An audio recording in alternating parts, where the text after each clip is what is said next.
আসসালামু আলাইকুম এভরিওয়ান, স্বাগত আমার চ্যানেলে। আজকের আয়োজনে রয়েছে রসুনের আচারের রেসিপি। আর রসুন খাওয়া হেলথের জন্য যে কতটা উপকারী এটা কিন্তু কম বেশি আমরা সবাই জানি। তো স্বাস্থ্যকর রসুনের আচারের রেসিপিতে যাওয়ার আগে বরাবরের মতোই ছোট্ট একটা রিকোয়েস্ট, যারা আমার চ্যানেলে আজকে নতুন তারা প্লিজ চ্যানেলটাকে সাবস্ক্রাইব করবেন আর পাশের বেল বাটনটা ক্লিক করে নোটিফিকেশন অলে প্রেস করে দিবেন, যেন নতুন ভিডিওর আপডেট আপনি পেয়ে যান আর ভিডিওটি দেখতে পারেন। তো রসুনের আচার তৈরি করার জন্য আমাদের লাগবে তেঁতুলের কাঁধ। তার জন্য আমি পাকা তেঁতুল নিয়েছি 1/3 কাপের মতো, আর তার মধ্যে 1/2 কাপ পরিমাণ পানি দিয়ে ভিজিয়ে রাখবো 20 মিনিটের জন্য। এতে করে তেঁতুলটা সফট হবে আর চটকে এর থেকে কাঁধটা বের করে নেওয়া যাবে। এখানে আমি রসুন নিয়েছি 2 কাপের মতো, আর তেঁতুলের কাঁধটাকে বের করে নিয়েছি, বিচিটাকে আমি ফেলে দিয়েছি। আর এখানে তেঁতুলের কাঁধ 1/2 কাপের মতো আছে। লাগবে স্বাদ মতো লবণ, ভিনেগার লাগবে 1 টেবিল চামচ পরিমাণ, সরিষার তেল নিয়েছি 1 কাপ পরিমাণ, আর সাদা সরিষা বাটা নিয়েছি এখানে 1.5 টেবিল চামচের মতো। 5 ফোড়ন আর 2টো শুকনা মরিচ আমি ভেজে তারপরে গুঁড়া করে নিয়েছি, এখানে 2 চা চামচের মতো আছে, এটা আচারে ব্যবহার করব। নিয়েছি হোয়াইট সুগার 2 টেবিল চামচ পরিমাণ আর ব্রাউন সুগার 1 টেবিল চামচ পরিমাণ। আপনারা চাইলে শুধু হোয়াইট সুগার দিয়েও করতে পারেন, আবার চাইলে শুধু আখের গুড় দিয়েও আচারটা তৈরি করতে পারেন।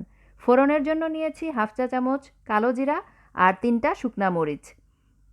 আর এখানে নিয়েছি আস্ত ধনে 1 চা চামচ পরিমাণ আর আস্ত মৌরি 1/2 চা চামচ পরিমাণ। ধনে আর মৌরিটাকে আমি ব্লেন্ডারে একটু ক্রাশ করে নিব, মিহি গুঁড়া করব না। আর এটা কিন্তু কাঁচা অবস্থায় আছে, আমি ভেজে নেইনি। এই তো ক্রাশ করে নিয়েছি, আর এটা আমি আচারে ব্যবহার করব। আচারটা বসানোর জন্য একটা ফ্রাই প্যানে তেলটা নিয়ে নিলাম, তাতে ফোড়নটা দিয়ে দিলাম। এখন তেলটা হালকা একটু গরম হয়ে যাওয়া পর্যন্ত অপেক্ষা করব। এরপর এতে রসুনগুলো দিয়ে দিব। রসুনগুলোকে দিয়ে তেলের সাথে একটু নেড়ে নিচ্ছি, আর দিয়ে দিচ্ছি 1 চা চামচ পরিমাণ লবণ। আপনারা আপনাদের স্বাদ অনুযায়ী লবণটাকে দিয়ে নেবেন। এখন 5 থেকে 6 মিনিটের জন্য এই রসুনটাকে তেলের মধ্যে ভেজে নেব। চুলার আঁচটা মিডিয়ামে রেখেছি। যখন রসুনের গায়ে হালকা একটু লাল লাল কালার চলে আসবে, তখন এর মধ্যে দিয়ে দিব তেঁতুলের কাঁধ। তেঁতুলের কাঁধটা দিয়ে একটু নেড়ে মিশিয়ে নিলাম, আর এখন আরও 6 থেকে 7 মিনিটের জন্য এটাকে আমি রান্না করে নিব। এরই মাঝে দিয়ে দিলাম সরিষা বাটা। সরিষা বাটাটাকে দিয়ে খুব সুন্দরভাবে মিশিয়ে দিতে হবে। 5 থেকে 6 মিনিট এটাকে আমি জাল করে নিয়েছি। এ পর্যায়ে দিয়ে দিচ্ছি সামান্য একটু হলুদের গুঁড়া কালারের জন্য, আর একটু লাল মরিচের গুঁড়া, খুবই সামান্য পরিমাণে দিলাম। আপনারা ঝাল বেশি খেতে চাইলে লাল মরিচের গুঁড়াটা আরেকটু বাড়িয়ে দিতে পারেন, বা শুকনা মরিচটাও বাড়িয়ে দিতে পারেন। কিছুক্ষণ জাল করে নেওয়ার পরে এতে দিয়ে দিব চিনি।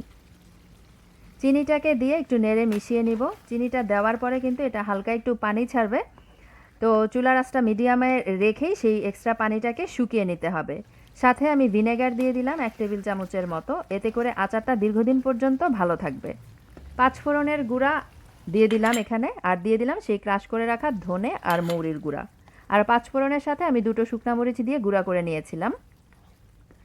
এখন অপেক্ষা করব চিনি গলে যাওয়া পর্যন্ত, আর চিনি থেকে যে এক্সট্রা পানিটা বের হবে সেটা শুকিয়ে যাওয়া পর্যন্ত।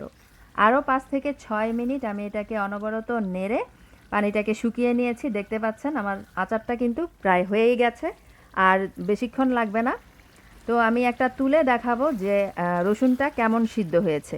রসুনটা এমনভাবে সিদ্ধ করতে হবে যেন এটা সফট হয়, কিন্তু দেখতে আস্ত আস্ত থাকে। একদম সিদ্ধ করে গলিয়ে ফেলা যাবে না, তাহলে কিন্তু এটা আর আচার থাকবে না, তাহলে এটা রসুনের চাটনি হয়ে যাবে। তো দেখতেই পাচ্ছেন এর মধ্যে কোনো এক্সট্রা পানি নেই, আমি একদম পানিটা শুকিয়ে ফেলেছি, আর তেল মশলা কিন্তু সেপারেট দেখা যাচ্ছে। আমাদের আচারটা কিন্তু একদম হয়ে গেছে।